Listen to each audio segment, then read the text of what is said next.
Yang saya hormati Bu Mila Zulfaida selaku Kepala Madrasah, yang saya hormati Bu Evi Nur Hamidah selaku Koordinator BK, yang saya hormati dan yang saya cintai anak-anakku sekalian. Pertama-tama marilah kita panjatkan puja dan puji syukur kehadirat Allah Subhanahu wa Ta'ala yang telah memberikan kita kesehatan sehingga pada pagi hari ini kita masih bisa bertatap muka untuk mendengarkan seminar dan diskusi. Kedua kalinya sholawat serta salam marilah kita junjungkan atas Nabi besar kita Nabi Muhammad SAW, karena beliaulah pula pada hari ini kita masih bisa menghirup iman, Islam dan ihsan. Bu Ima sebagai moderator pada pagi hari ini akan membawa jalannya acara. Wa atuz zakata wa ati'ullaha wa rasulah wallahu khabirum bima ta'malun. Sadaqallahul alim. Ada beberapa hal yang ingin saya sampaikan. Mungkin anak-anak sekalian itu, loh kok tiba-tiba hari ini tuh ada seminar. Sebenarnya sudah lama sekali kita ingin mengedukasi kalian tentang kesehatan.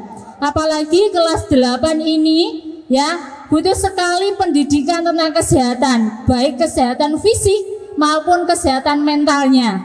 Ya, karena mau tidak mau pada masa remaja seperti kalian ini butuh sekali bimbingan, apalagi tentang kesehatan. Yang mungkin selama ini kalian belum dapatkan pengetahuan itu di pondok maupun dari orang tua.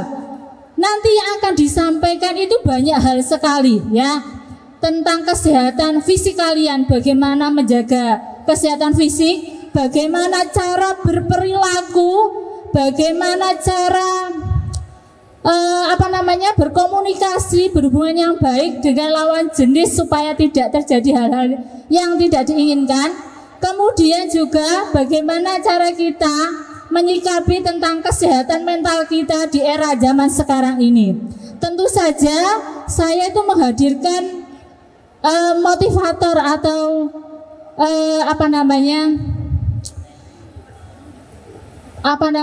kita pemateri ya, pemateri dari jauh. Ini jauh-jauh saya datangkan dari Lamongan kota ya. Dan kebetulan Bu Farida ini ya, beliau itu sudah banyak sekali pengalamannya. Ada pengalamannya sampai ke luar negeri. Jadi ini sangat-sangat bermanfaat. Saya sangat berterima kasih sekali atas kehadirannya. Dan kebetulan juga Bu Farida ini adalah wali murid dari MTS, wali murid dari Mbak Khaira. Kenal Mbak Khaira? Kenal, mantan ketua IPM. Ya, ini adalah ibundanya. Maka dari itu tentu kalian patutnya sangat berterima kasih karena nanti akan mendapatkan pengalaman dan edukasi baru tentang kesehatan yang perlu kalian ketahui.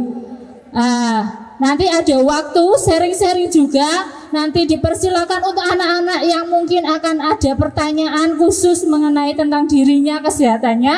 Nanti dipersilakan ya. Sebelum beliau menyampaikan, Bu Ima juga akan menyampaikan dulu biodata dari beliau ya. Nama dari beliau adalah Farida Zuanita S.Kep Nurse M.Kep.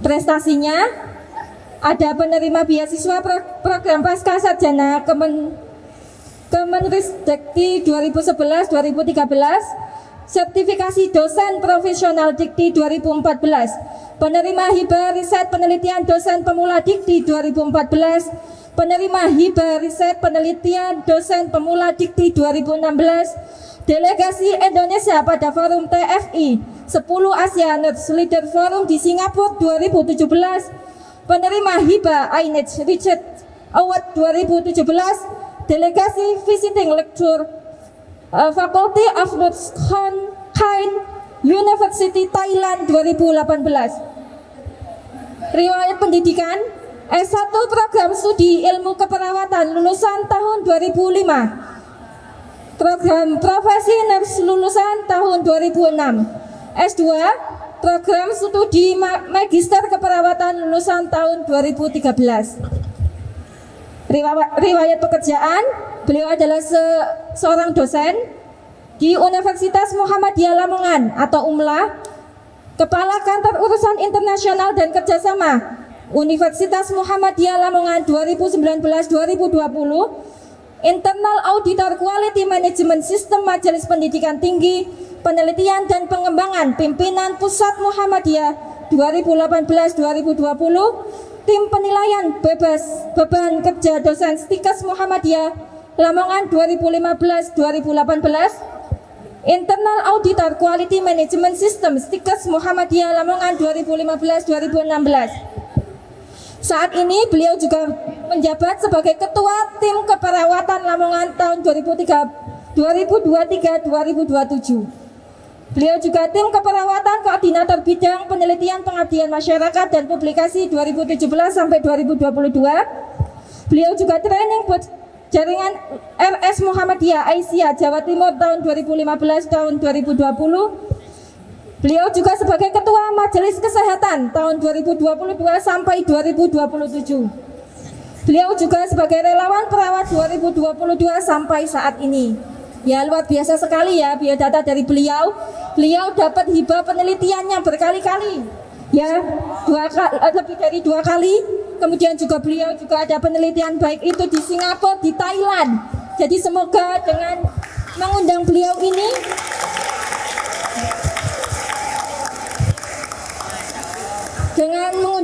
ini kalian juga semangat untuk belajarnya. Bu Ima mendoakan semoga kalian bukan hanya lulus MTS ataupun SMA, tetapi bisa menyentuh beliau sampai S2, bahkan melakukan penelitian-penelitian hibah oleh Dikti. Baik, cukup sekian yang bisa Bu Ima sampaikan mengenai biodata. Selanjutnya yakni seminar dan diskusi yang akan disampaikan oleh Bu Farida Juanita. Waktu dan tempat kami persilakan. Assalamualaikum warahmatullahi wabarakatuh. Semangat semua? Sehat semua? Alhamdulillah. Yang jawab kok yang cuma yang putri, yang cowok ini mana ini? Sehat semua? Sehat, alhamdulillah. Baik, pertama-tama kami sampaikan terima kasih pada MTS Matsa Muda ya, yang telah memberikan kesempatan pada saya untuk berbagi ilmu ya di sini ya. Nanti harapannya nanti adik-adik di sini semua bisa menerapkan apa yang didapat hari ini ya di kehidupan sehari-hari ya. Jadi hari ini kita akan belajar tentang bagaimana menjadi remaja yang sehat dan remaja yang cerdas ya. Pak tadi udah diperkenalkan dulu. Ini yang tadi udah di riwayat pendidikan bla bla bla. Saya ini kelahiran di Blitar ya, 41 tahun yang lalu ya, sudah tua ya.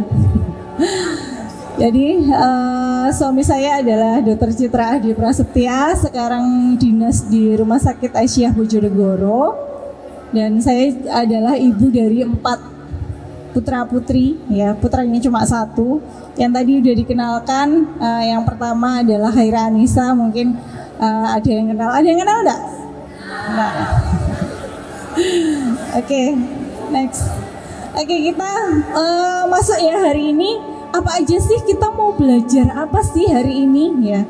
Jadi sebelum kita belajar tentang apa itu remaja sehat sehingga bisa menjadi remaja yang cerdas ya, nanti kita akan belajari tentang definisinya dulu ya. Harus tahu sebenarnya yang dimaksud remaja yang sehat itu yang seperti apa ya. Kemudian nanti ada beberapa kriteria kesehatan ya, baik secara fisik, mental, sosial ya. Kemudian bagaimana kita nanti akan mengenali masalah-masalah kesehatan yang sering dijumpai pada remaja. Ya, karena kalau saya sampaikan nanti sebenarnya masalah kesehatan itu sangat banyak ya. Tapi nanti karena waktunya terbatas, nanti saya akan sampaikan yang sering dialami saja pada remaja ya.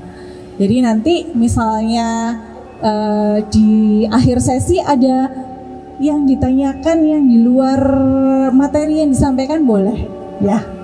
Oke. Ya, nanti kita bahas apa sih perubahan apa saja sih yang akan terjadi selama masa remaja ya.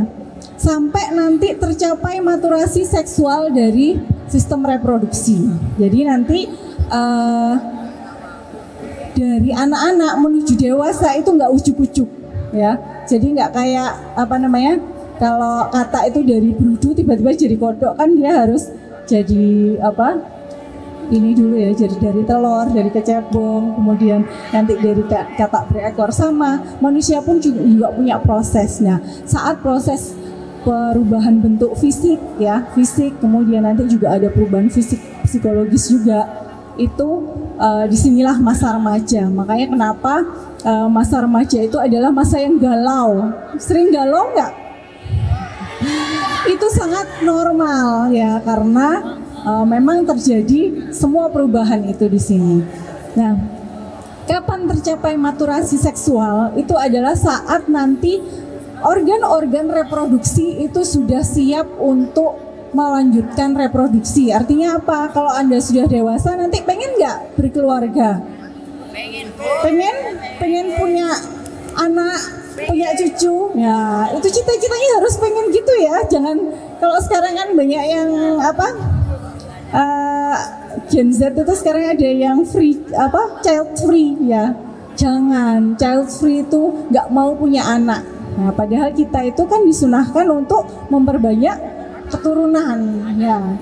Jadi cita-citanya tetap harus punya cita-cita. Oh, nanti saya setelah selesai sekolah saya mau kerja ya, kemudian berumah tangga. Nah, itu sudah sunatullah ya. Jadi kalau bisa tetap ke sana. Nah, nanti kalau sudah siap itu semua, itulah sudah mencapai kedewasaan ya. Oh iya, batasan usia ya. Batasan usianya tadi. Nah, kalau di selain maturasi seksual itu adalah ada proses pencapaian mental dan identitas dewasa. Makanya tadi kalau bilang sering galau, nggak apa-apa. Memang remaja itu adalah tempat atau masanya galau. Ya. Tuh. Kemudian nanti ada juga remaja ini adalah peralihan dari ketergantungan sosial ekonomi. Jadi kalau sekarang SPP masih dibayarin orang tua? Masih. Ada yang sudah kerja sendiri, punya uang sendiri? Belum ya. Nah, itu kalau dalam proses masih tergantung pada orang tua secara sosial ekonomi, itu juga masih disebut remaja ya. Jadi nanti berangsur-angsur ya. Misalnya sekarang sudah mulai nih belajar berdagang. Nabi juga mulai belajar berdagang mulai usia remaja ya. Yeah. Anda juga boleh ya, apalagi yang cowok-cowok ini nanti pencari nafkah loh ya. Ya, jadi mulai belajar menghasilkan uang boleh ya. Itu nanti salah satu tanda remaja produktif ya.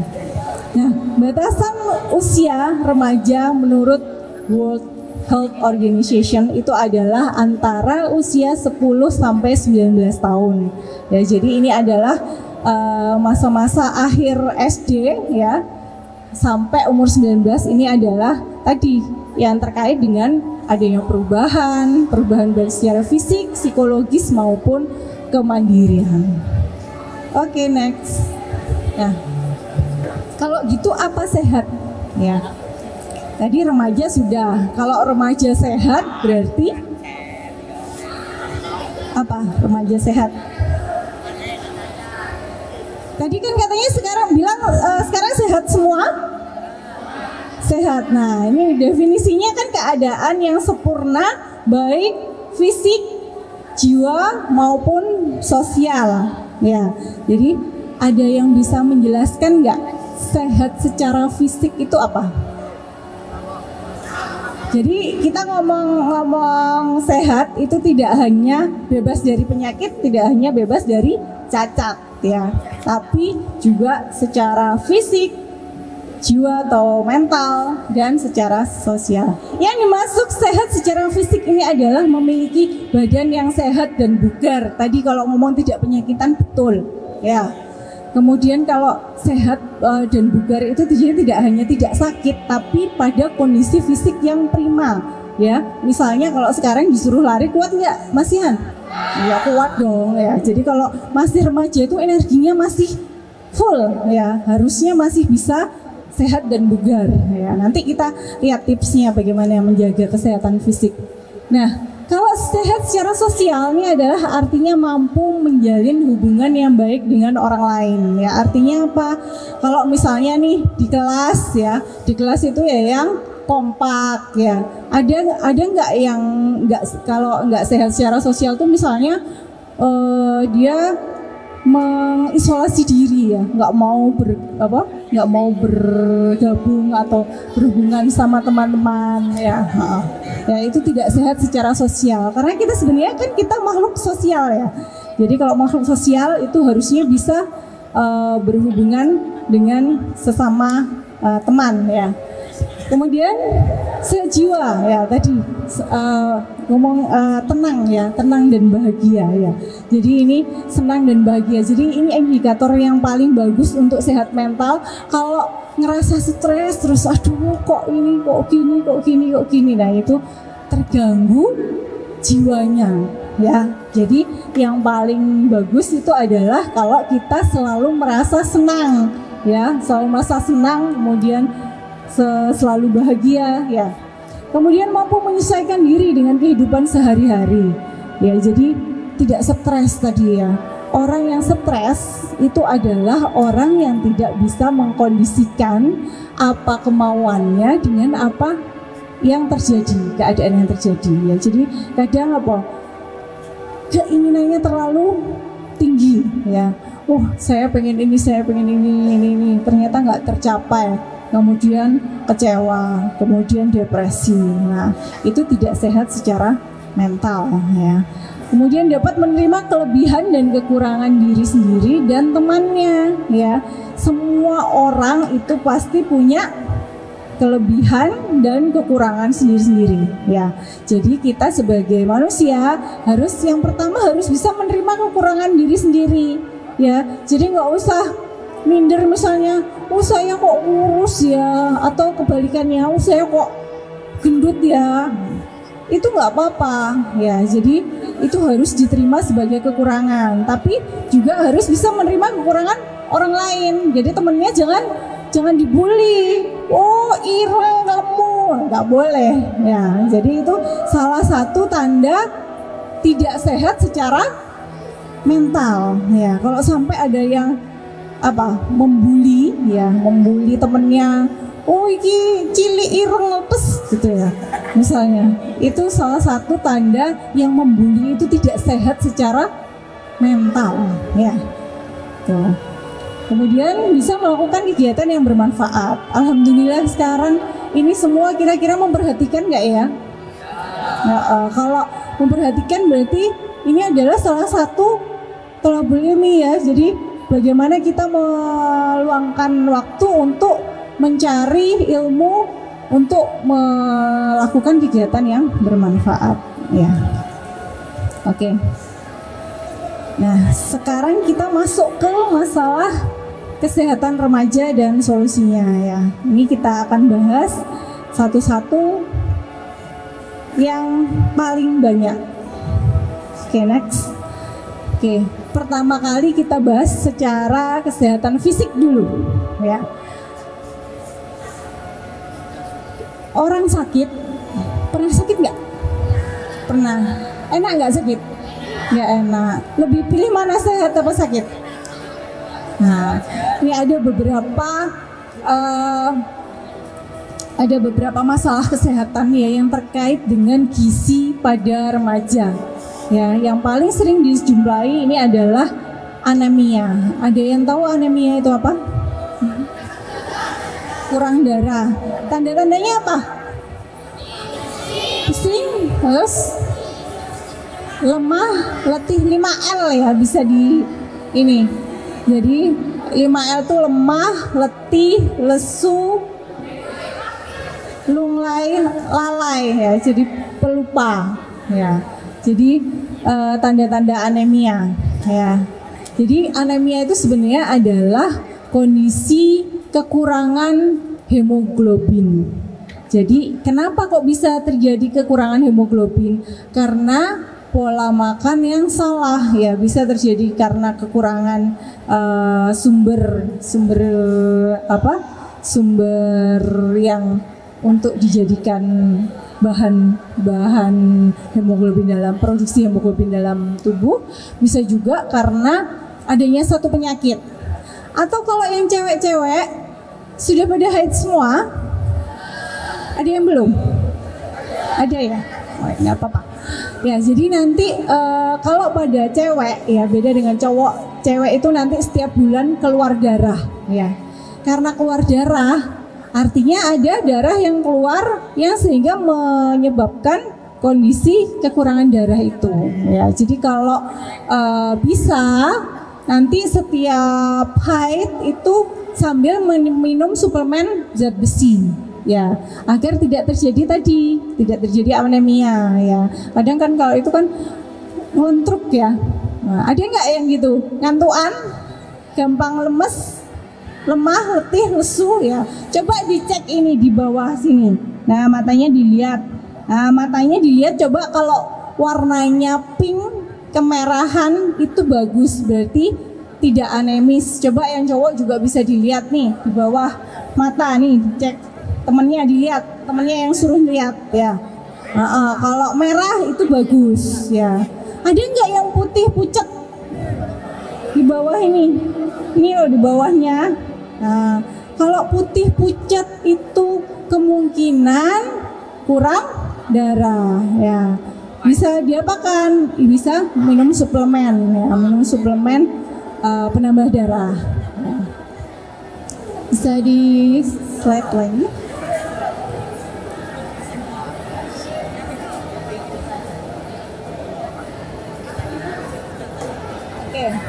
Yang berikutnya adalah kurang energi kronis ya.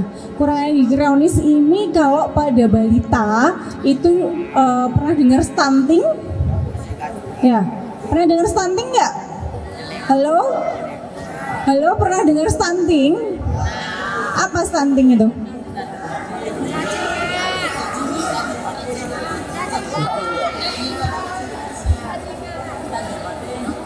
Gagal pertumbuhan anak ya, boleh, bener ya. Jadi stunting itu adalah karena asupan nutrisi yang kurang. Itu kalau anak-anak gagal tumbuh. Nah, kalau pada dewasa itu akibat dari stunting itu biasanya waktu dewasa dia baru ketahuan. Remaja itu masih bisa, sebenarnya masih punya kesempatan untuk tumbuh ya. Jadi dengan gizi yang baik itu asupan gizi bisa diperbaiki ya. Jadi kalau kurang energi kronis itu biasanya anaknya kurus banget. Ada nggak yang kurus banget ini? Ya, biasanya ada yang karena faktor ekonomi, jadi tidak mampu makan makanan yang bergizi ya. Jadi sebenarnya makan makanan bergizi nggak selalu mahal ya. Tahu tempe itu cukup bergizi, apalagi di sini dekat laut ya, dekat laut ini insya Allah kalau anak-anak yang di Paciran sini insya Allah nggak ada yang kurang gizi ya, karena sejak kecil makanannya makan ikan ya. Jadi kalau makan ikan, alhamdulillah ikan itu banyak gizinya, bagus sekali ya. Jadi mengandung omega 3 ya, yang bagus untuk otak ya. Tuh, kemudian atau karena diet berlebihan ya. Cewek-cewek nih biasanya ada yang lagi diet nggak? Hati-hati ya, kalau diet kebablasan itu nanti bisa jadi kurang energi ya. Kalau kurang energi nanti jelas ya, nanti akan sering sakit-sakitan, sistem imun tubuhnya nggak bagus ya, sehingga sering sakit, kemudian nanti pertumbuhan juga nggak optimal. Kemudian kebalikan dari KEK ini ada obesitas ya. Obesitas ini kalau sekarang itu jajannya anak-anak suka yang manis-manis nggak, yang boba terus apa, nah, hati-hati ya. Jadi kalau sekarang belum kelihatan nih, masih pada kurus-kurus ya. Nanti karena sekarang biasanya aktivitas fisiknya masih banyak ya. Tapi nanti mulai SMA nih, mulai SMA karena hormonnya juga sudah mulai berubah. Terus malas gerak, ya mager. Mager nggak? Sering mager nggak? Kalau udah mager, habis itu makannya banyak, nyemil, apalagi cemilannya yang cemilan manis-manis ya. Akhirnya energi yang masuk sama yang keluar tidak seimbang. Akhirnya terjadilah kegemukan, obesitas. Hati-hati karena obesitas ini adalah memicu resiko tinggi untuk penyakit-penyakit degeneratif. Penyakit degeneratif itu maksudnya adalah penyakit-penyakit yang terkait dengan metabolisme ya. Pernah dengar diabetes? Ya, gula darahnya tidak terkontrol ya. Kalau sudah diabetes nanti bisa komplikasinya bisa jadi stroke, bisa menyerang ke penyakit jantung koroner ya, tiba-tiba tersumbat, arterinya tersumbat, kemudian serangan jantung dan sebagainya ya. Sehingga ini juga tidak disarankan. Next. Nah, ini adalah tips untuk bagaimana caranya memenuhi gizi. Kelihatan dari sana, nggak kelihatan ya?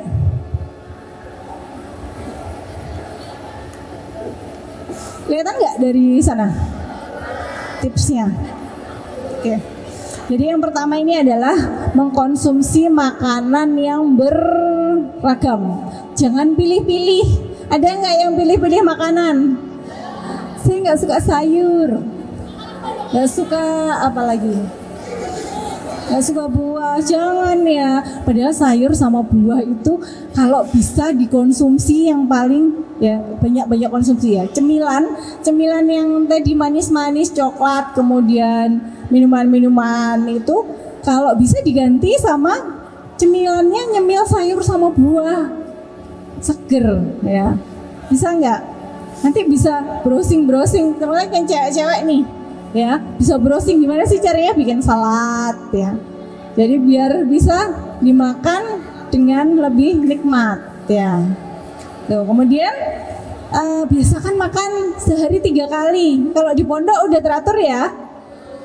Tapi apa biasanya ada yang nggak ikut makan ya, skip ya. Nah, itu yang bisa menyebabkan tidak bagus ya. Kenapa?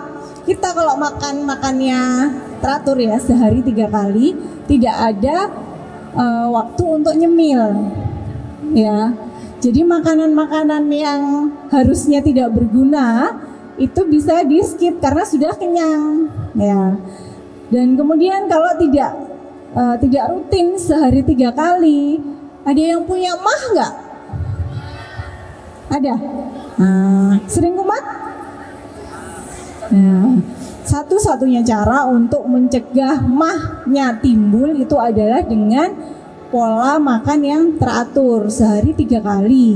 Nah, sehari 3 kali jenisnya apa? Ya jenisnya harus bergizi tadi, ada karbohidrat, ada protein, ada apa lagi? Lemak ya. Jadi harus seimbang. Nah, kemudian membatasi konsumsi makanan cepat saji ya. Tadi yang kalau di situ tuh gambarnya tuh burger, kentang, cola ya. Kalau di sini apa? Makanan cepat saji, cilok. Ya, cilok itu kan berproses. Jadi makanan-makanan yang dengan proses panjang, ya termasuk bakso ya. Bakso itu juga termasuk processing food ya. Jadi makanan yang seharusnya tidak sehat. Yang sehat yang gimana? Ya makanan rumah ya. Mie instan juga ya. Nih, jadi banyak makan sayur. Jangan lupa olahraga, aktivitas fisik. Mau nggak sampai tua masih kuat jalan? Ya, saya tiap hari olahraga ya. umur saya 41. Ya 41, saya kalau jalan masih kuat jalan 4 kilo. Ya, naik gunung ayo. Ya, mau nggak sampai tua masih sehat? Iya, karena bisa jalan-jalan. Soalnya kalau sekarang kan masih remaja nih, belum punya duit sendiri, belum bisa jalan-jalan sendiri. Ya, nanti kalau pas udah punya duit, tapi udah tua terus energinya udah habis. Kalau nggak jaga kesehatan, punya duit tapi nggak bisa jalan-jalan, sayang kan? Oh iya, jadi pas udah tua punya duit tetap bisa jalan-jalan. Itu untuk menjaga kesehatan, harus tiap hari. Nggak harus tiap hari sih olahraga, minimal seminggu 2-3 kali. Nggak usah olahraganya, nggak usah yang berat-berat. Jalan boleh, jalan 30 menit ya, atau lari kalau kuat ya bisa. Jangan lupa juga minum air putih secukupnya ya. Jadi ada yang nggak suka minum, ada yang nggak suka minum.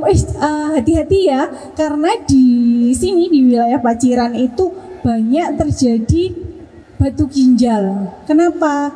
Karena nggak suka minum, kurang minum ya. Minumnya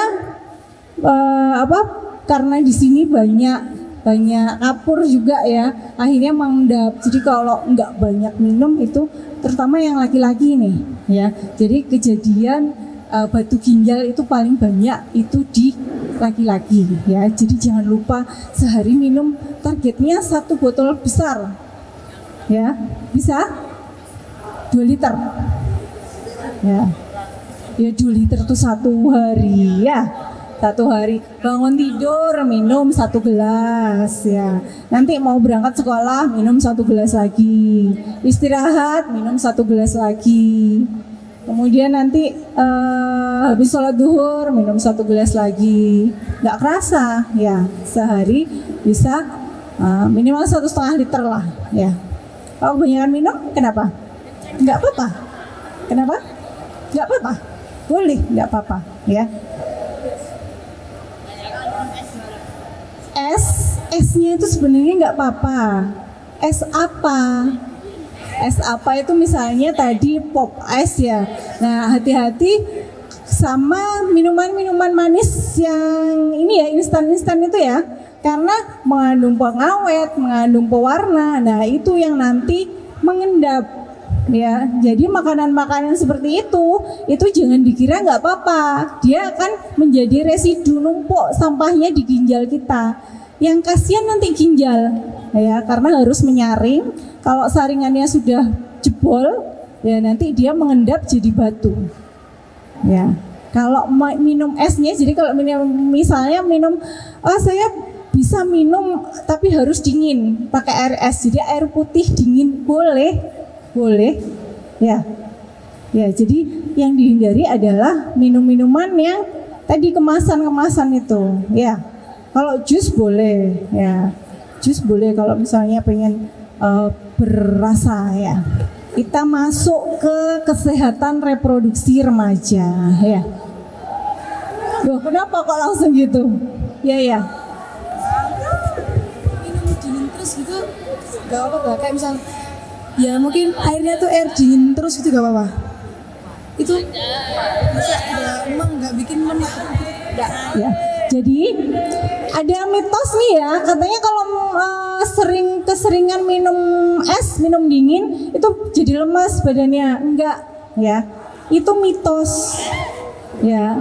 Jadi minum es itu kita punya sistem tubuh ya, Allah itu sudah menciptakan es itu masuk kan cuma sampai kerasa dinginnya cuma sampai tenggorokan, sampai lambung itu sudah nggak dingin lagi ya. Nanti penyerapannya seperti biasa.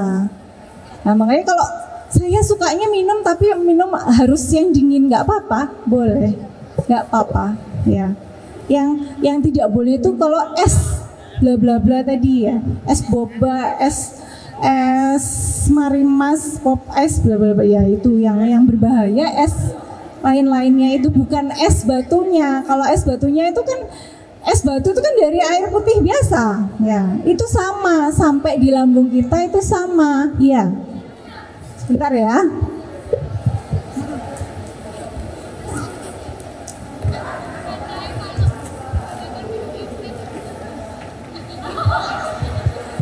Kalau bikin es teh, kalau kebanyakan minum es teh bikin ngompol.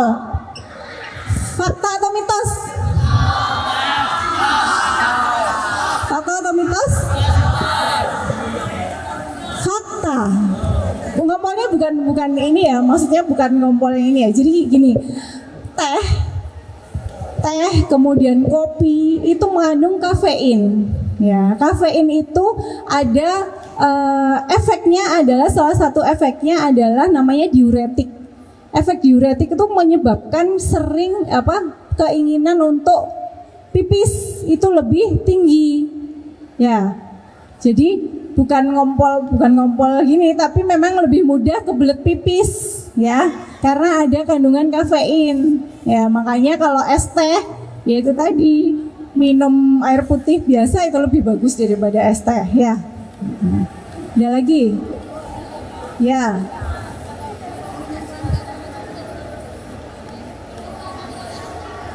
Itu mitos. Ya. Jadi ini yang minum Fanta, Sprite, apalagi soda-soda katanya bikin berhenti darah haid, itu mitos. Ya. Jadi semua minuman yang kita minum itu kan nanti diproses di sistem pencernaan ya, udah belajar sistem pencernaan ya. Ya nanti sampai di lambung itu nanti suhunya akan dinetralisir, kemudian kalau soda itu juga gas CO2-nya juga keluar. Makanya kalau minum soda kan sering gelegean ya, bersendawa. Itu karena gasnya dibuang di sana ya. Jadi nggak ada hubungannya kalau sama itu ya. Ada lagi?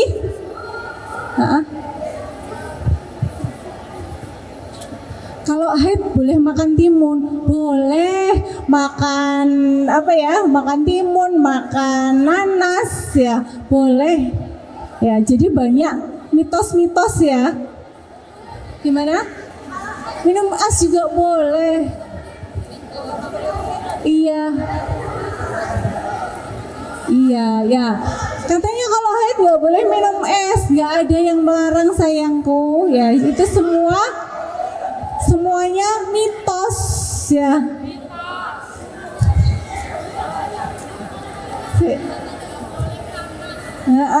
Apalagi nggak boleh potong kuku, nggak boleh apalagi haid. Kebanyakan makan nanas nggak bisa hamil. Oke, apalagi?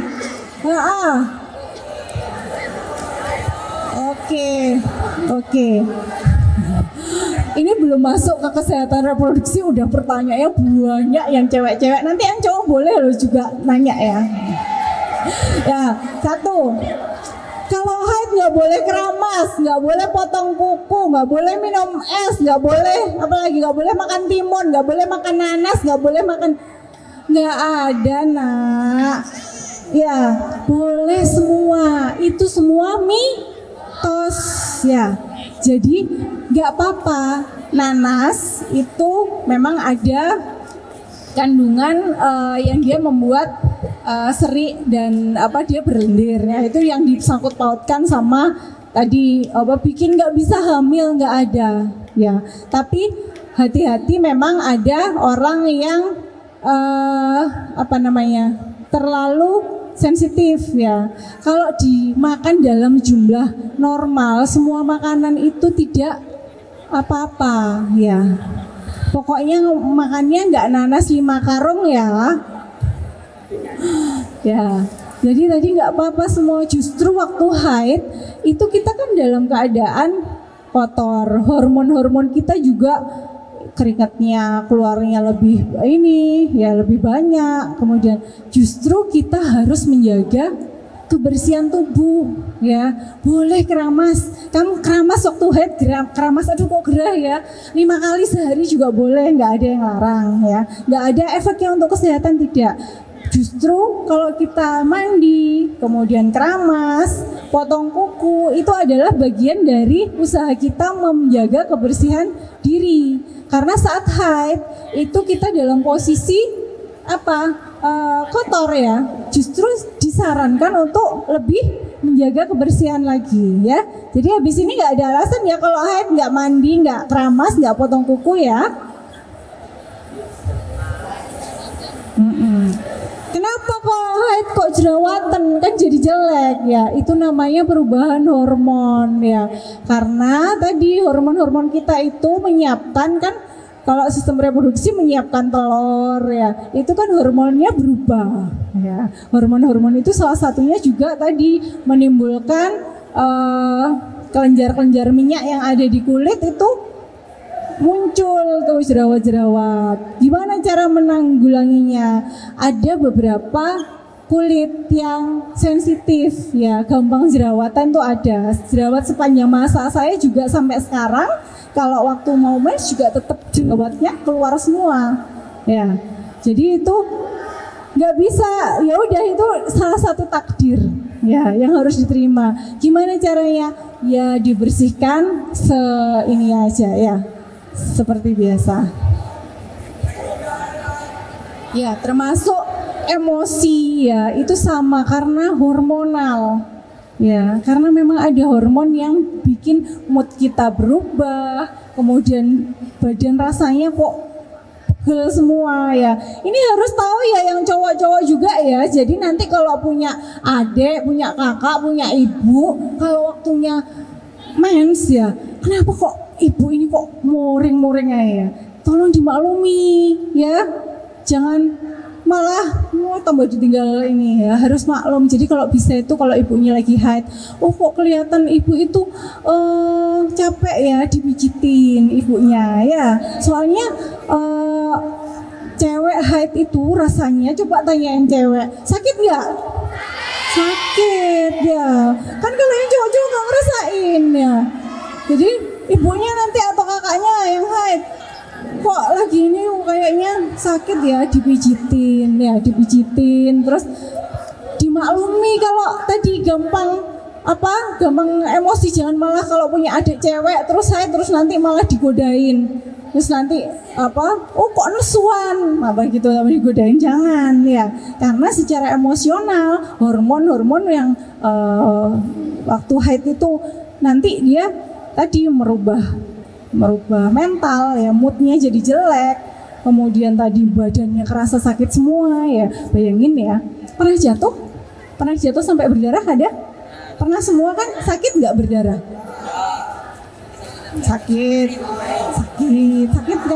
Sakit kan, bohong kalau nggak sakit ya. Nah bayangin itu yang cewek-cewek tuh rahimnya itu setiap bulan berdarah ya. Gimana sakitnya ya, termasuk ibu kalian. Jadi jangan sama cewek-cewek yang kalau haid kenapa sih kok jadi kayak singa ya, karena memang sakit ya. Jadi harus dipahami ya. Jadi jangan malah dijadiin bercandaan ya. Oke, kita masuk materi. Jadi ini yang menjadi masalah pada sistem kesehatan reproduksi pada remaja ya. Jadi kita harus menghindari masalah seksual. Jadi harus mengenali dulu perubahan fisik. Tadi kan dari anak-anak ke dewasa ya. Jadi ada beberapa perubahan bentuk yang nanti jangan kaget ya.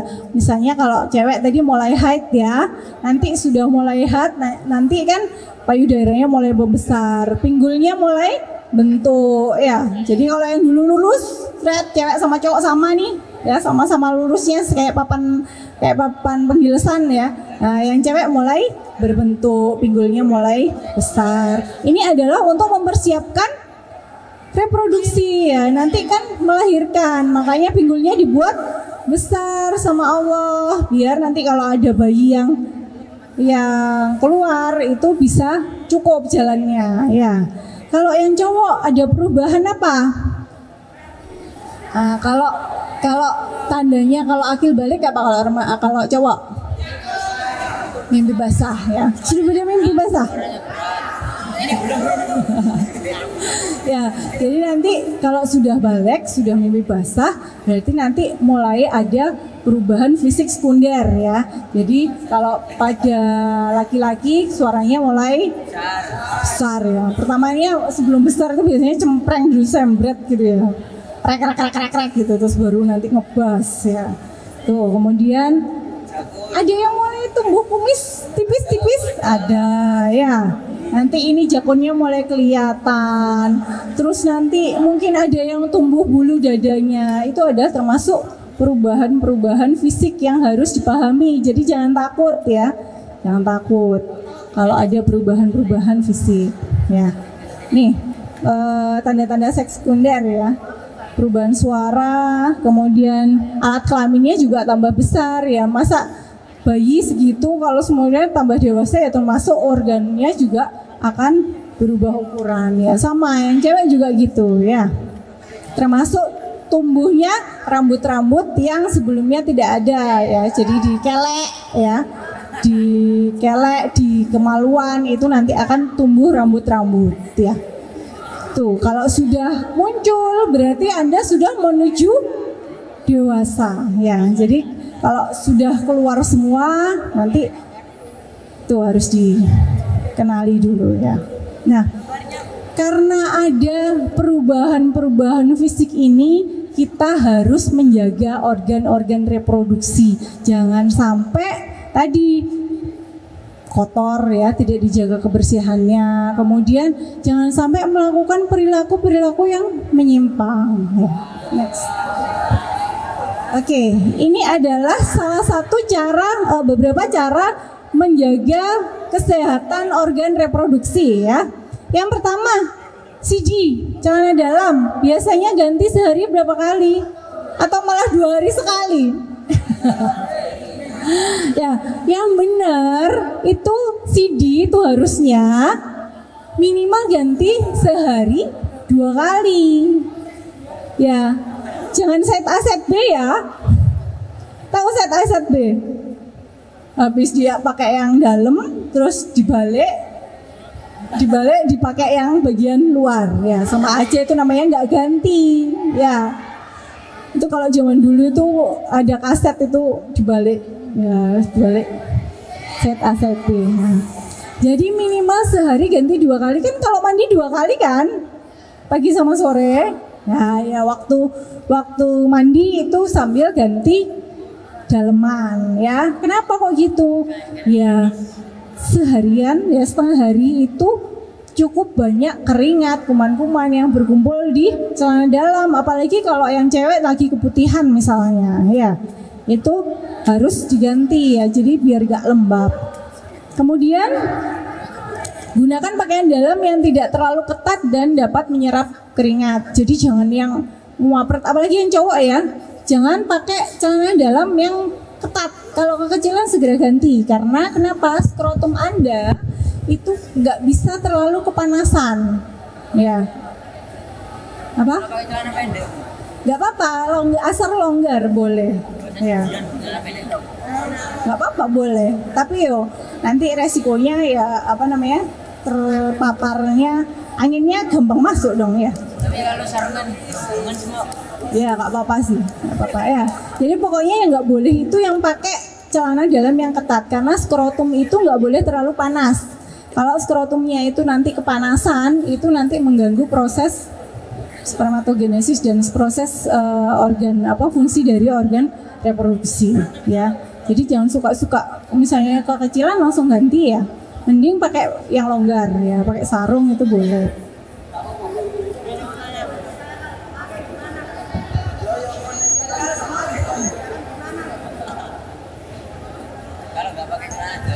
Kalau nggak pakai celana dalam, terus nanti kalau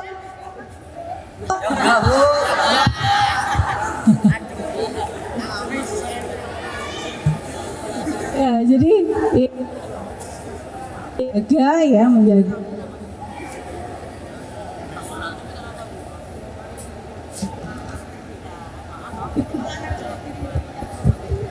Oke, ya. Jadi,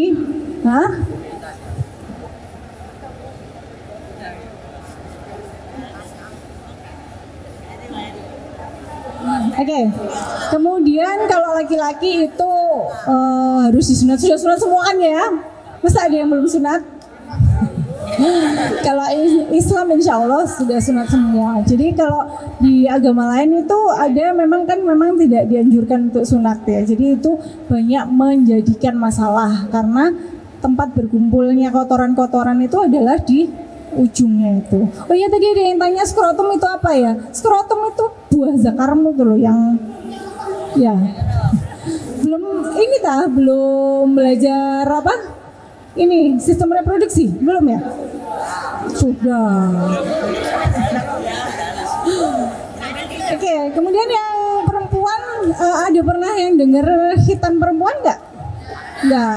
Ada di daerah-daerah tertentu itu yang ada budaya itu khitan perempuan yang sebenarnya sudah tidak direkomendasikan lagi karena justru membahayakan. Jadi khitannya kalau perempuan itu cuma diiris aja disayat gitu. Nah, itu budaya yang tidak perlu diikuti ya karena secara kesehatan, secara medis pun tidak ada gunanya ya. Kemudian kalau yang cewek ada yang suka pakai panty liner, ada, jangan keseringan ya. Jadi boleh pakai panty liner kalau misalnya lagi keputihan, tapi jangan terus-terusan pakai karena itu lembab. Nggak apa-apa ya. Kalau habis pipis dikeringkan ya. Jadi jangan sampai celana dalamnya itu lembab. Ya itu yang bikin sering keputihan karena kalau lembab nanti ada jamur jadi sering keputihan ya. Ya beda. Kalau panty liner kan untuk yang cairan-cairan yang sedikit saja. Kalau softtek itu kan yang besar, kalau pas menstruasi kan harus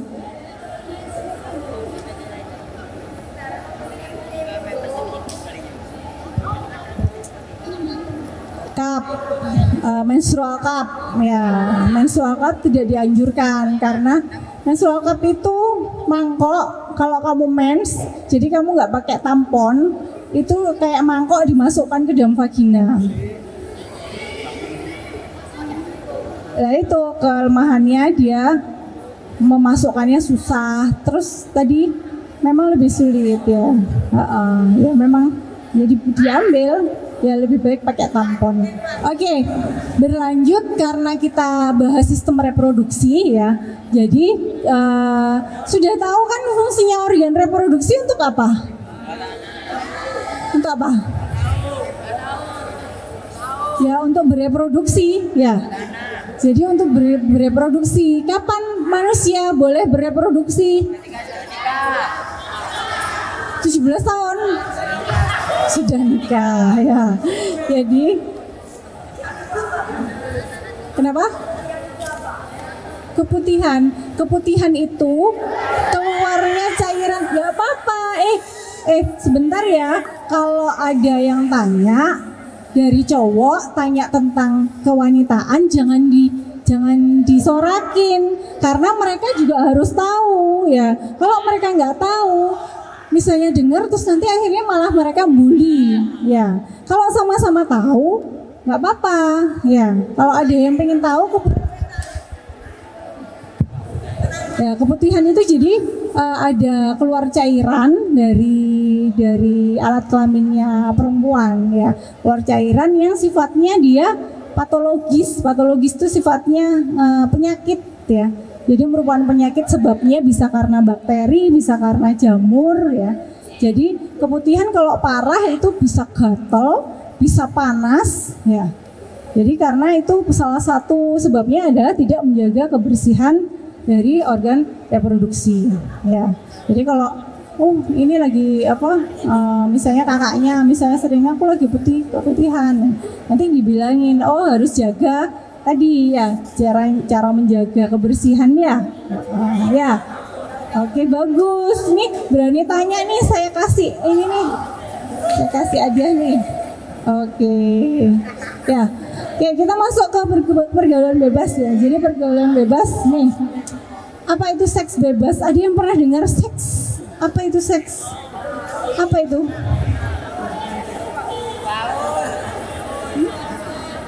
Berhubungan badan ya. Kalau yang cowok taunya apa?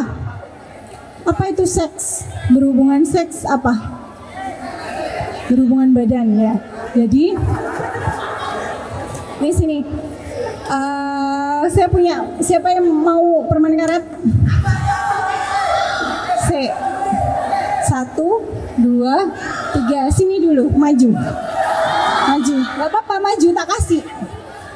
Ayo maju. 3 orang cowok, 3 orang cewek. Ayo dimakan. Bungkus di sini dulu. Bungkusnya jangan dibuang ya. Coba sekarang dimakan. Dimakan. Yang cewek juga 1, 2. Yuk. Gak apa-apa yuk. Yuk. Gak apa-apa, cuma makan doang. Ayo. Ya gak apa-apa yuk. Nah nih, makan permen. Sini dulu. Nanti dilihat ya. Dimakan. Jangan dibuang bungkusnya ya. Gak apa-apa, ditaruh sini. Ditaruh. Nah. Loh, kamu jangan dulu. Kamu sampai gak manis. Makanin sampai gak manis. Ya ditaruh situ dulu ya. Yang cewek sudah dimakan. Masih manis, coba ditaruh di sini. Taruh di sini. Kamu kamu dimakan terus. Makan terus ya, kamu ya. Oke. Ini permen karet ya. Ini permen karet ya. Mana? Udah ada. Sudah yang cewek. Sudah? Mana? Nah, sini. Coba. Ini seandainya permennya ini udah nggak manis? Masih manis? Udah ditaruh sini tapi ya.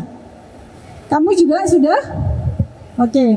Nah, ini sekarang tak suruh tukar. Punyamu kasihkan dia. Terus dimakan. Mau nggak? Mau? Nggak mau? Mau nggak? Nggak mau. Kenapa kok nggak mau?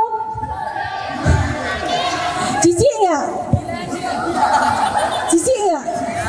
Jijik ya? Kenapa kok jijik?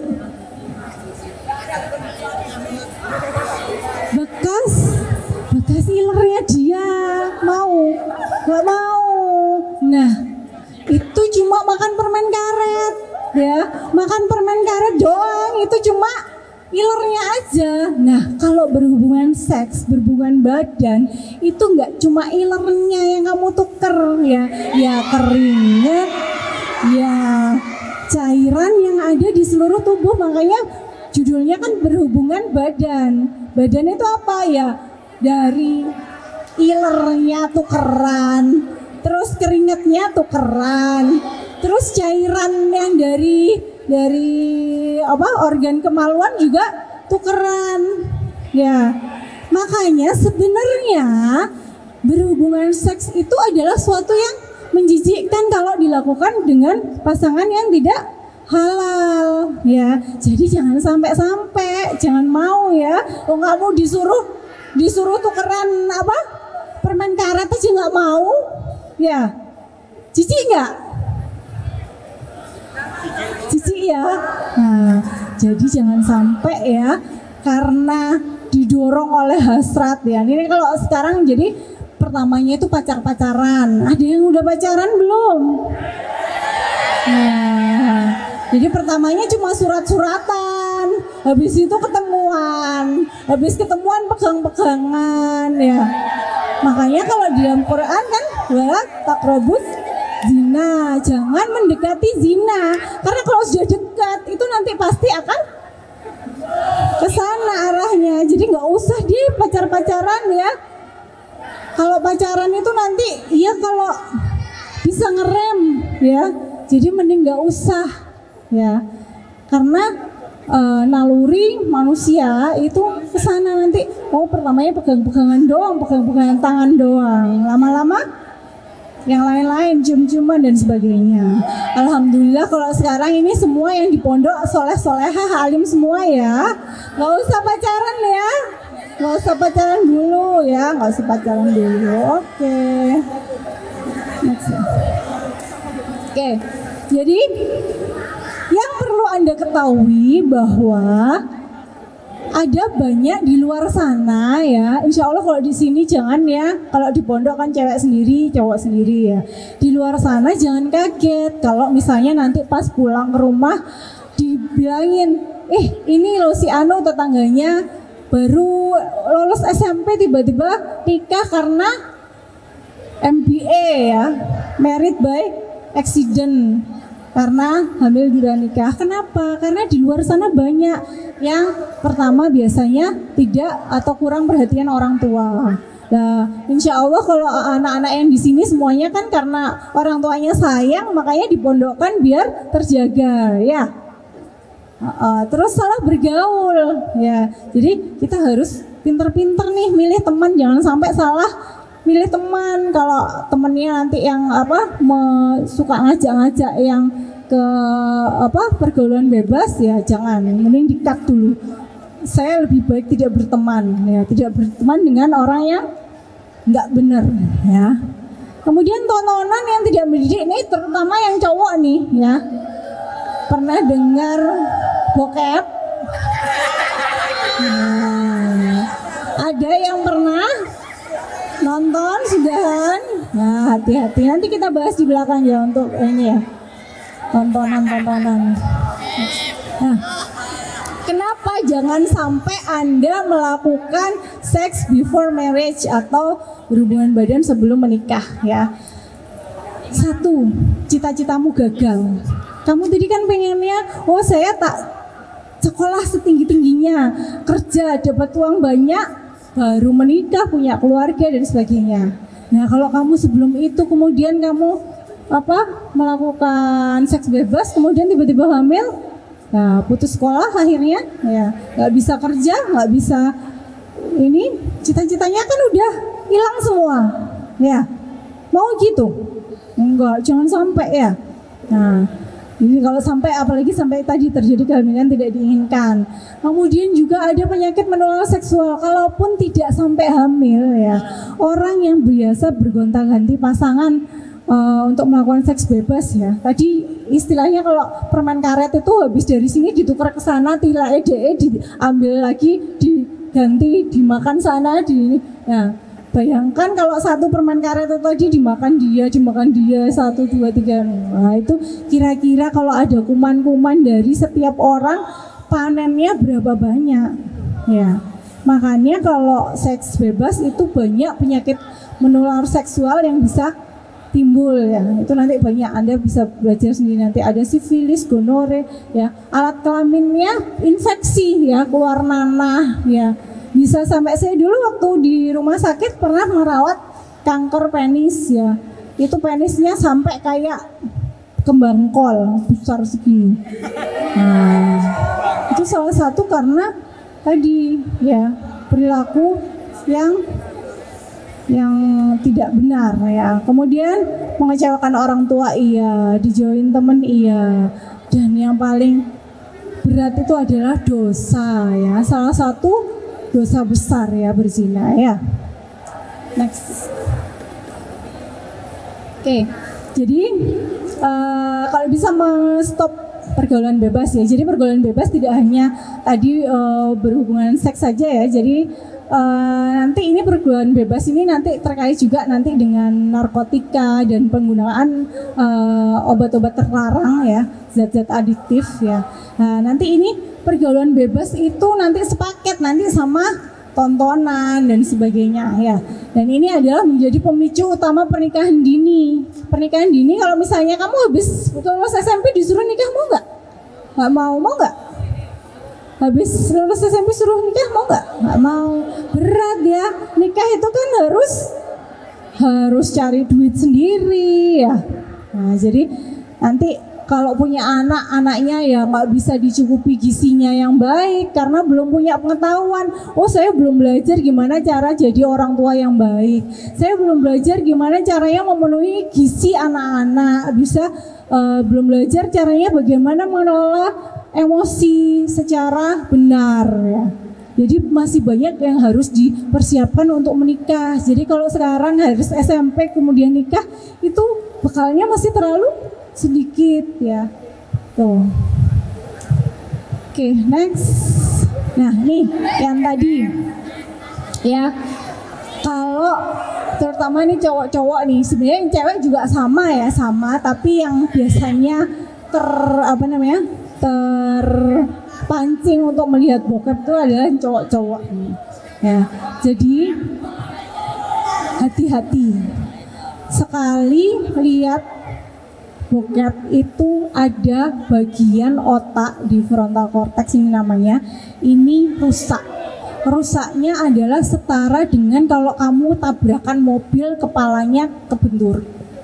Ya. Itu sekali kamu lihat gitu, ya. Kecanduan bokep itu enggak langsung tiba-tiba loh. Jadi pertama kali kamu lihat, kok gini ya, penasaran, cari lagi. Ya. Nanti kalau yang sampai kecanduan itu benar-benar nggak bisa kalau nggak lihat sehari. Ya, harus nyari terus ya. Nyari terus. Jadi level-levelnya ini ada level kecanduan mulai level 1 sampai level 4. Ya, jadi level 1 itu cuma 1 sampai 2 kali setahun ya. Gara-gara misalnya pas balik pondok terus balik ngumpul-ngumpul sama temennya, habis itu ini ada yang gitu nggak? Ayo hati-hati ya, kalau sudah level 1 itu nanti udah kebentur loh kepalanya sekali. Nanti semakin sering diulang, itu kerusakan otak yang ada di depan sini, ini adalah bagian untuk pengambilan keputusan. Jadi kenapa kok cowok itu ditakdirkan untuk menjadi pemimpin atas perempuan ya terutama, itu karena punya kemampuan di frontal cortex ini adalah untuk kemampuan untuk berpikir lebih logis, untuk mengambil keputusan lebih cepat daripada cewek. Nah kalau sekali kamu lihat bokep, nah ini mulai rusak. Nanti levelnya mulai level 1, 2, 3, 4 sampai level 4 itu sampai nggak bisa kalau hardcore harus nonton ya. Sampai level 5 ya, level 6, level 7 ya. Nah, itu kalau sampai itu kemampuan kalian untuk mengambil keputusan itu nanti akan hilang. Artinya apa? Ya sudah rusak kemampuan laki-laki ya, sebagai laki-laki sebagai yang ditakdirkan untuk berpikir logis, kemudian cepat mengambil keputusan, itu akan hilang. Kemampuan Anda akan hilang. Ya. Jadi biasanya kalau kebanyakan lihat bokep itu akhirnya apa? Lama-lama goblok. Ya, nggak bisa mengambil keputusan secara cepat. Ya. Jadi responnya lambat, jadi lola. Mau nggak kayak gitu? Mau kayak gitu? Nggak, ya jangan sampai ya. Jadi kalau bisa, kalau ada yang ngajak, jangan, nggak mau. Ya, kamu nanti karena ditakdirkan sebagai pemimpin. Ya, jadi bertanggung jawab. Cowok itu lebih bertanggung jawab daripada perempuan dalam pengambilan keputusan. Jangan sekali-kali. Oke. Nah ini ada bukti kerusakan otak akibat pornografi ya. Jadi orang yang kemudian mengakses pornografi itu kan kemudian dia ada hasrat seksual yang harus pengen menyalurkan sesuai apa yang dia lihat ya. Nah kalau orang itu punya uang itu biasanya dia ke lokalisasi ya. Kalau lokalisasi berarti dia tadi melakukan seks bebas ya. Nah itu pelacur itu kan kayak tadi permen karet yang habis dimakan sana, makan sini ya.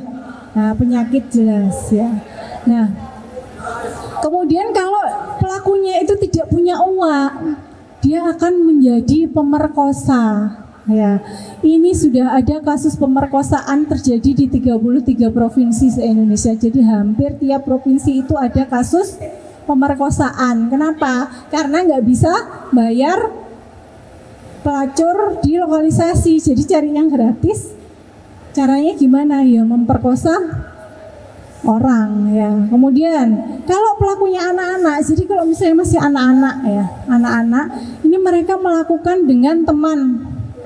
Ya, jadi tiba-tiba kalau sekolah yang campur antara putra dan putri, tiba-tiba kemudian temannya dipaksa di kamar mandi atau gimana ya, gitu ya. Kemudian kalau di sekolah juga ada yang terjadi juga sama ya, pelecehan seksual. Nah, targetnya itu adalah perilaku penyimpangan seksual. Jadi bahaya bokep itu kalau dia tidak tersalur pada orang, pada yang nggak dapet cewek istilahnya ya, apapun yang ada itu jadi sasaran. Ya anak-anak jadi pedofil, bahkan sampai ke binatang ya. Jadi ada beberapa kasus, jadi dia memperkosa kambing, memperkosa sapi, itu ada. Jadi kasus-kasus penyimpangan seksual itu tadi terjadi dari awalnya apa? Nonton bokep ya, karena tidak tersalurkan ya. Makanya nanti fungsi reproduksi itu akan berguna pada saatnya, jangan sekarang ya. Gimana biar tetap berfungsi pada saat yang ya udah menunggu saat kalau sudah menikah. Ada beberapa pornografi itu ditemukan di komik ya. Kadang komik-komik itu disisipkan gambar-gambar yang sensual ya, hati-hati ya kalau baca komik ya. Kemudian di internet itu juga kadang-kadang ada iklan-iklan yang pop up itu ya. Nah itu juga hati-hati, jangan pernah klik ya, jangan pernah klik sekalipun. Ya, di games ada ya. Jadi banyak games itu yang misalnya dia strategi, nah ternyata hadiah akhirnya diliatin misalnya perempuan telanjang. Itu banyak games yang kayak gitu sekarang ya. Jadi tidak hanya di gambar-gambar yang kita cari, kadang kita nggak sengaja taunya terekspos tanpa sengaja ya. Ada yang dari film, TV, gadget, majalah, koran dan lain-lain. Ya, jadi hati-hati. Kalaupun misalnya terlanjur, ya udah langsung skip. Ya, jangan terus makanya kalau cowok kan harus menundukkan pandangan ya. Tapi kalau nontonnya gadget jangan langsung menundukkan, malah gini ya. Ya, jadi langsung dialihkan. Ya, kalau tanpa sengaja misalnya lagi internetan, kemudian ngeklik iklan kemudian yang mengarah ke situs-situs itu, tolong langsung ditutup saja ya. Oke, next. Oke, lanjut. Pergaulan bebas yang lain adalah mengenai nafsa. Jadi nafsa ini adalah narkotika, psikotropika, dan zat adiktif lainnya. Jadi zat adiktif adalah semua zat kimia yang menyebabkan ketagihan ya, termasuk di sini adalah rokok. Ada enggak yang sudah merokok? Ada yang sudah ketagihan ngerokok ya. Jadi zat yang mempengaruhi kondisi kejiwaan seseorang serta dapat menimbulkan ketergantungan fisik dan psikologis ya. Jadi rokok itu pun itu yang paling gampang ya, yang paling banyak ini menyebabkan ketergantungan. Kalau sampai kamu sudah merokok, kalau kamu nggak merokok kayaknya ada yang kurang ya. Itu sudah berarti sudah adiksi atau ketergantungan ya. Next. Ya, jadi ini beberapa kelompok yang beresiko tinggi untuk narkoba. Jadi kalau misalnya kita ngapain sih orang-orang itu nyoba-nyoba rokok terus kayaknya kok nggak enak, ngapain kok nyoba ya? Karena ada memang beberapa kelompok yang beresiko untuk terlibat ya. Biasanya memang anak-anak yang kurang perhatian ya, kemudian remaja yang minder, kemudian pengen diakui dan sebagainya. Saya tanyain cewek nih, ngerokok itu keren nggak? Nggak. Pengennya nanti kalau punya pasangan merokok apa enggak? Kamu pengen punya besok pengen punya pasangan cewek apa cowok?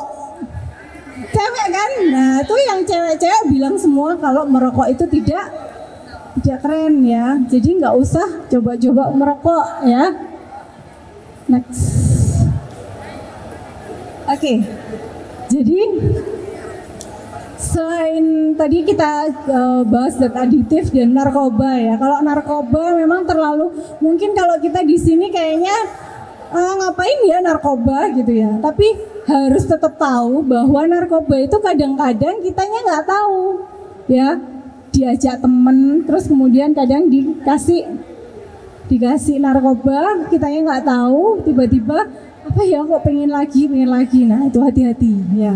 Jadi narkoba itu bisa menyebabkan gangguan pada sistem syaraf, kemudian pembuluh darah, jantung, ya paru-paru, ya.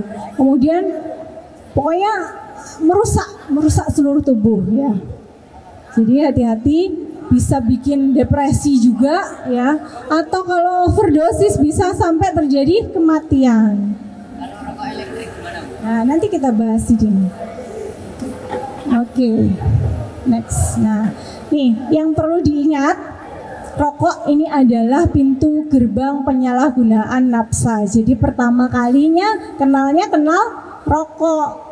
Lama-lama, ini loh ada yang lebih menantang dari rokok. Nah, itu pertamanya nyoba-nyoba dulu.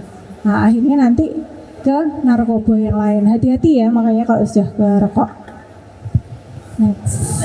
Nah, ini kita belajar yang rokok konvensional dulu. Mungkin ini udah banyak ya, apa bahayanya rokok, apa ada tar, ada karbon monoksidanya, ada nikotinnya yang berbahaya yang menyebabkan karsinogenik ya, menyebabkan kanker, impoten dan sebagainya. Pokoknya rokok itu nggak ada bagus-bagusnya loh sebenarnya ya.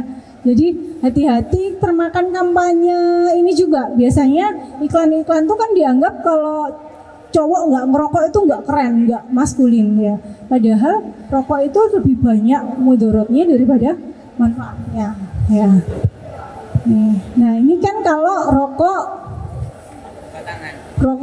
yang dari dari cengkeh, dari tembakau ya, dari tembakau. Nah kalau ya rokok elektrik, nah ini jangan dikira rokok elektrik itu tidak berbahaya, sama saja ya, sama ada nikotinnya juga ya, kemudian sama juga ada zat lain karena dia dilarutkan pakai cairan kan ya, tidak asap ya, tidak dibakar tapi dilarutkan pakai cairan. Nah cairannya itu ada propylene glycol, ini dia mengiritasi paru-paru, mata, saluran nafas ya, ini yang bisa menyebabkan penyakit pernafasan ya.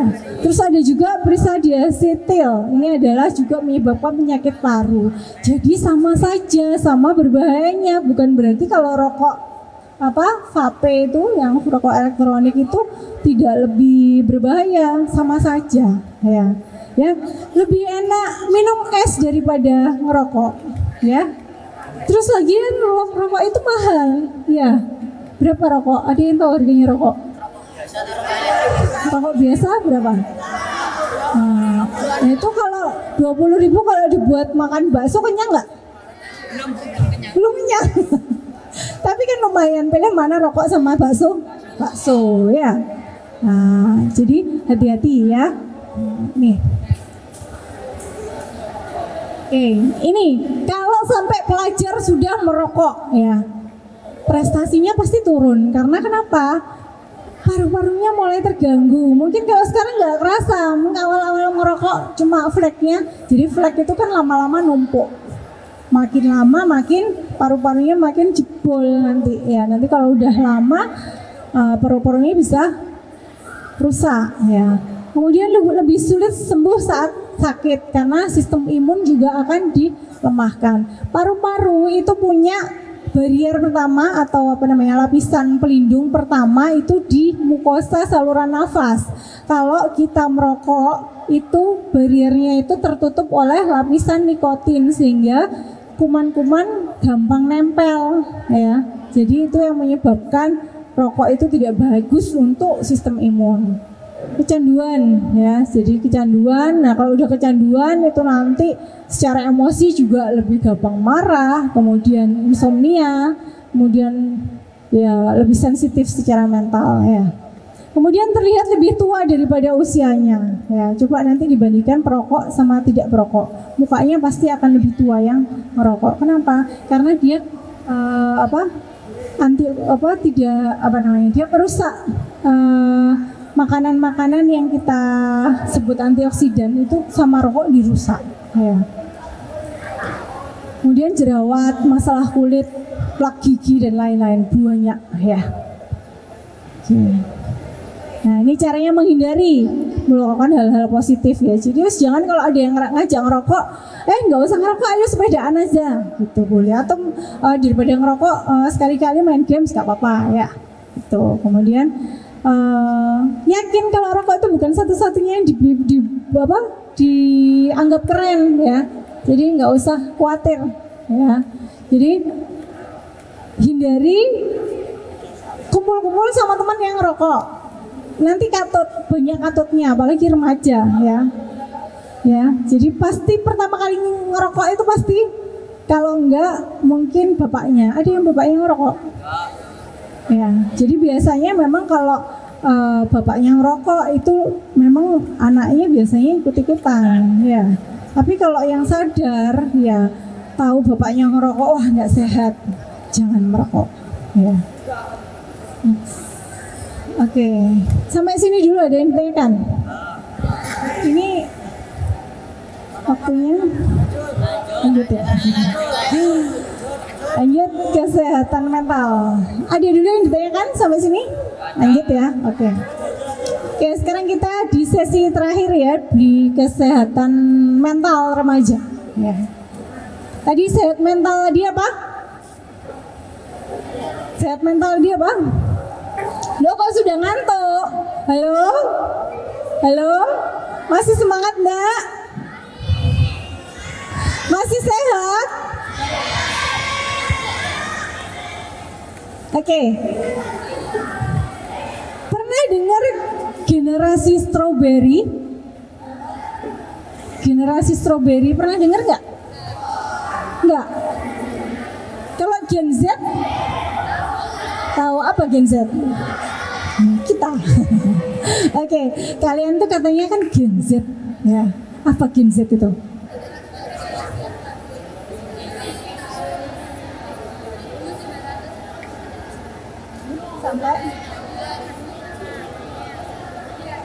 Oke, pokoknya yang anak-anak remaja sekarang itu ada di generasi yang lahir antara tahun itu ya. Nah, itu katanya Gen Z itu generasi strawberry. Pernah dengar nggak? Tahu buah strawberry? Kayak apa strawberry itu? Ya kayak itu, Bu. Gimana? Kayak itu. Gimana itu dideskripsikan? Warnanya merah. Warnanya merah, cantik nggak strawberry itu? Bagus ya, strawberry itu bagus kan, mengkilap. Kalau tahu yang fresh langsung dipetik itu warnanya merah, mengkilap, terus kayaknya bagus. Tapi strawberry itu kena benturan sedikit saja dia udah rusak, peok ya. Makanya menjaganya harus hati-hati sekali. Nah, itu dianggap Gen Z itu adalah generasi strawberry. Kenapa? Kelihatannya cantik, bagus ya, tapi ternyata kena tekanan sedikit sudah kok gini ya. Iya enggak? Katanya dikit-dikit butuh healing. Iya. Ya, jadi generasi strawberry itu adalah ya ini, katanya anak zaman sekarang itu lembek ya, nggak bisa dapat tekanan sedikit-dikit healing, kemudian egois, mementingkan ke sendiri, kemudian ngawang, kebanyakan main HP ya, males, manja, nggak mau kerja keras, cepat menyerah ya, boros, keras kepala ya. Nah, kalau sudah tahu dicap seperti itu, jangan mau ya. Jangan mau dicap seperti itu. Buktikan kalau kalian itu bukan generasi yang lembek. Ya, gimana caranya? Ya. Nah, nih agar nggak jadi generasi strawberry. Yang pertama, ini kan pada melek teknologi ya. Udah ada yang nggak bisa main HP, ada yang nggak bisa. Bukan nggak pernah ya. Kalau nggak pernah karena orang di pondok nggak boleh pakai HP. Kalau misalnya di rumah, ada yang tetap nggak nyentuh HP sama sekali? Ada? Iya. Tapi bisa nggak mengoperasikan HP? Nggak bisa? Iya? Buka ini nggak bisa? Ya, jadi belajar ya kalau nggak bisa ya. Karena kalau sekarang itu masanya memang teknologinya harus berkembang terus. Kalau nggak kenal gadget sama sekali juga nggak bagus. Tapi itu tadi harus bisa mengkondisikan bagaimana caranya biar teknologi itu bermanfaat ya. Jadi jangan jangan buat nyari-nyari sesuatu yang nggak bener, tapi cari sesuatu untuk produktif. Jadi misalnya, oh aku pengen jualan ini, gimana ya caranya? Misalnya search ide bisnis anak SMP misalnya ya. Jadi ini kayaknya kalau ditiru bisa nih. Nah, jadi dengan gadget itu bisa lebih produktif ya. Menggunakan gagasan kreatif yang dimiliki dengan tepat ya, dan sering berkolaborasi antar generasi. Jadi jangan takut, jangan malu tanya sama orang tuanya ya. Atau ini gimana kok nggak bisa? Tanya, malu bertanya sesat di jalan. Kemudian berusaha terus adaptif di tengah ketidakpastian zaman. Next. Nah, yang penting lagi adalah ibadah ya. Jadi bagaimana mendekatkan diri pada Allah. Jadi kalau ada masalah jangan terus cemen, terus menarik diri, tiba-tiba aduh dunia rasanya udah mau kiamat. Jangan gitu ya. Kita masih punya Allah ya. Makanya ada itu hasbunallah wa ni'mal wakil ya. Cukup Allah sebagai penolong. Kalau misalnya aduh aku punya masalah, aku nggak bisa cerita ke siapa-siapa, malu ya. Sebenarnya kalaupun nggak bisa ngomong ke siapa-siapa, itu masih ada yang dicurhatin ya. Misalnya sholat kemudian sambil berdoa sambil nangis, nggak apa-apa, kita masih punya Allah.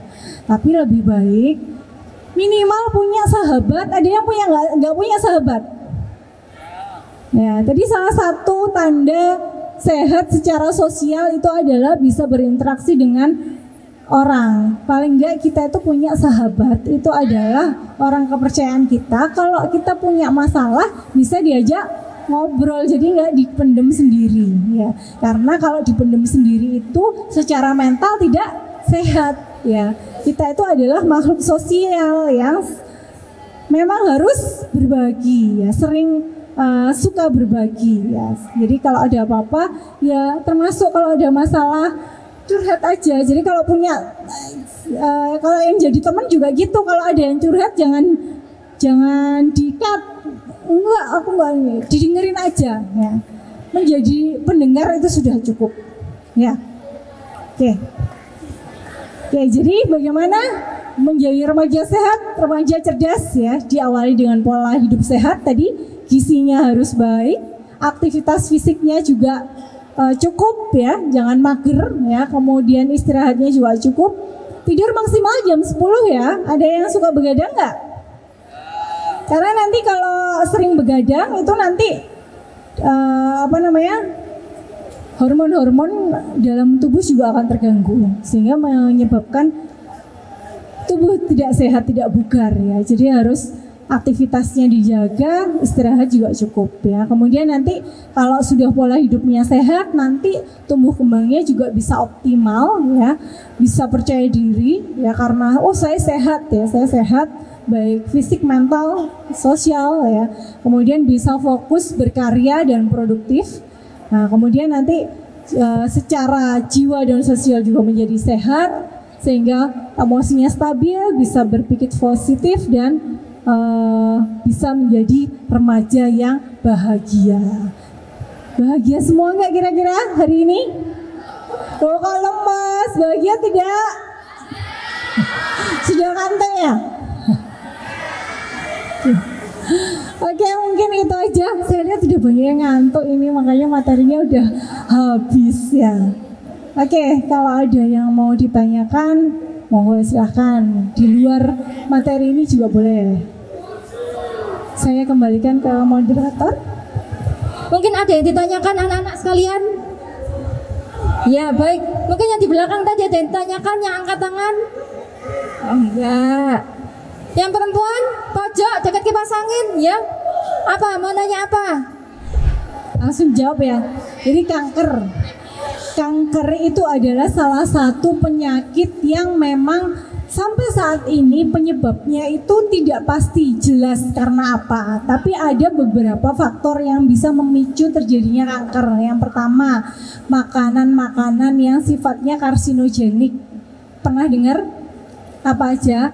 bahan makanan yang banyak pengawetnya, ya, kemudian bahan makanan yang dengan pengolahan lama, ya. Kalau zaman dulu orang itu kan makan makanan kan masak terus makan. Kalau sekarang kan enggak, ya, udah makanannya sudah instan-instan diproses, disimpan, kemudian bisa diolah kembali. Nah, itu adalah menjadi salah satu penyebab, ya, pemicu terjadinya efek itu karsinogenik, ya, istilahnya karsinogenik. Jadi kemudian makanan-makanan yang ada pakai pewarna buatan, ya, pengawet dan sebagainya, dan mengandung bahan-bahan kimia.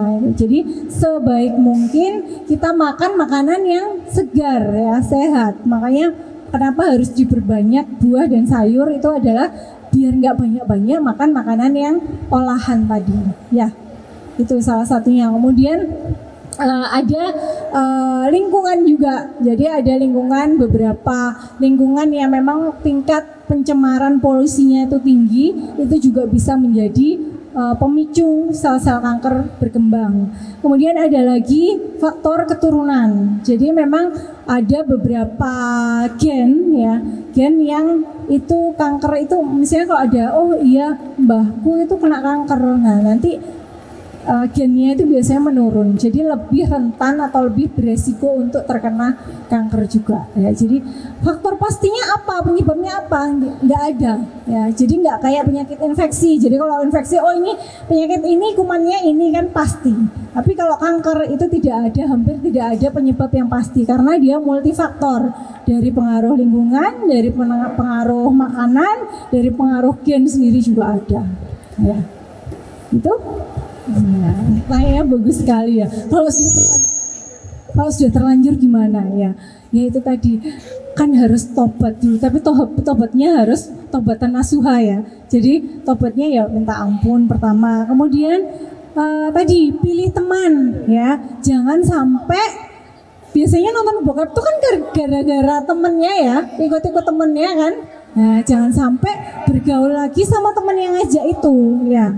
Kemudian tadi mengalihkan perhatian dengan kegiatan-kegiatan lain, ya. Jadi misalnya suka futsal, udah olahraga aja, ya, olahraga aja. Atau kok ikut organisasi apa, ada yang ikut HW, ada yang ikut IPM, saya yakin kalau kalian berkegiatan aktif itu nggak akan punya waktu untuk nonton yang macam-macam, yang aneh-aneh, ya.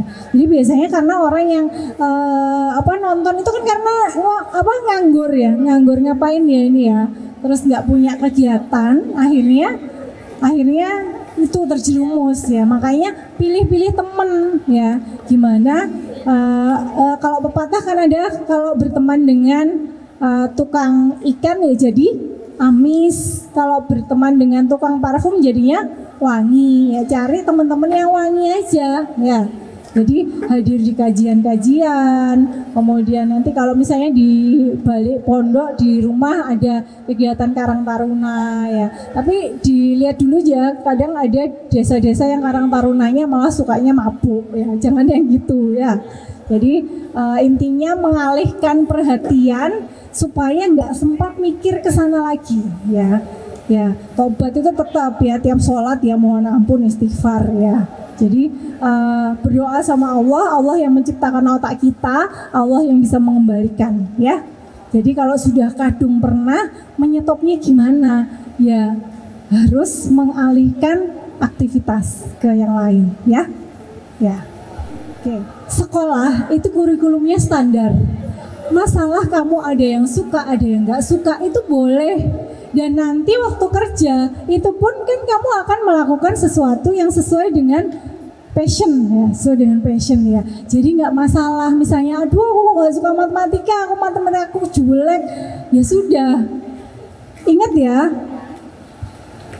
perlombaan ini ada satu cerita, ya. Ikan itu nggak mungkin ikut kompetisi memanjat bareng sama monyet. Monyet juga nggak mungkin kalau misalnya disuruh lomba renang sama ikan, ya monyet nggak akan menang. Tapi kalau lomba manjat, ya monyet yang menang. Nah, manusia pun juga gitu, punya kemampuan sendiri-sendiri. Mungkin kamu nanti sukanya, oh saya suka bahasa Inggris, ya fokusnya ke sana. Jangan fokus ke kekurangan, fokusnya ke kelebihan. Nah, karena tapi sekarang ini matematikanya udah dapat 5, nggak apa-apa. Yang penting sudah berusaha, nggak usah dipikir hasilnya. Yang penting sudah berproses, ya.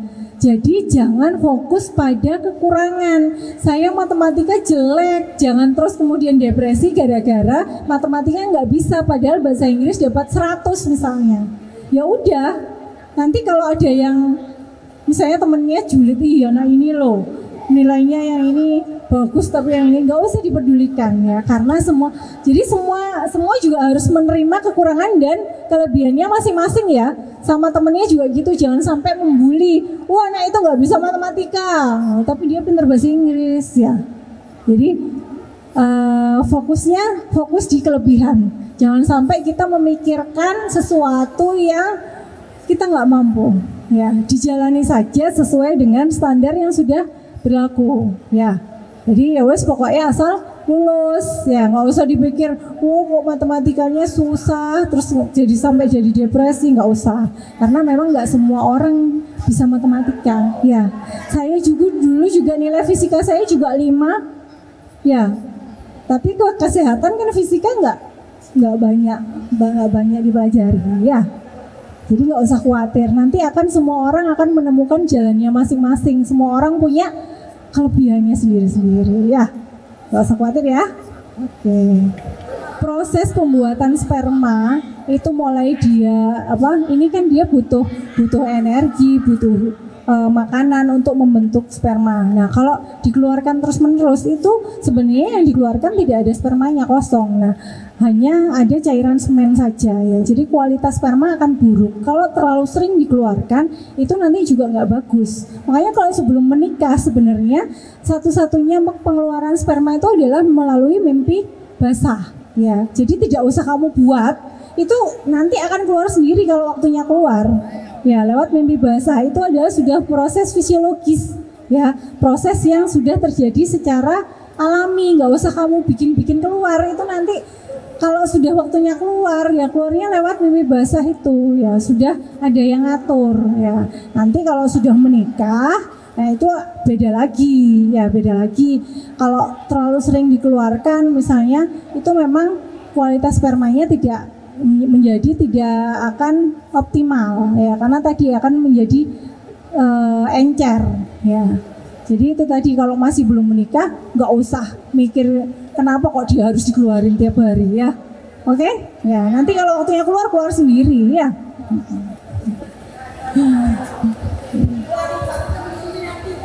Sudah nggih? Sudah.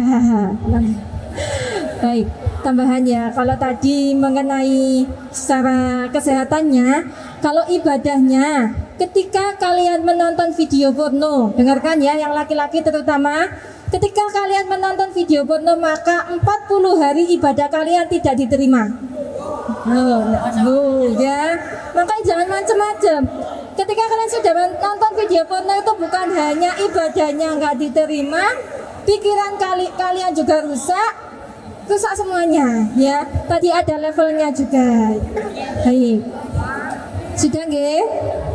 Sudah. Baik.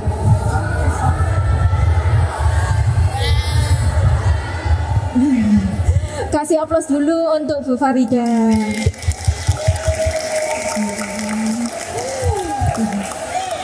Ada yang ingin seperti Bu Farida enggak?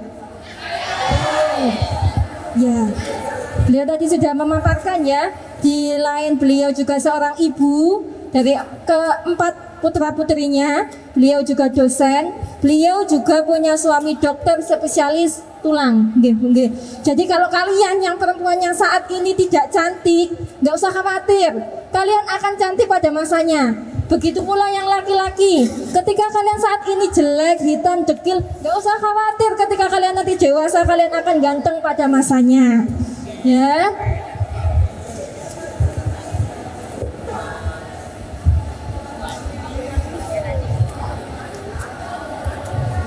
Baik. Bu Ima. Ya. Beberapa kalimat yang ingin Bu Ima kutip.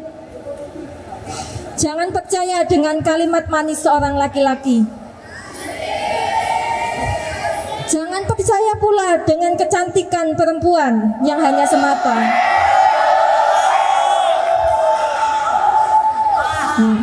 Biarkan cinta sejati hadir setelah pernikahan.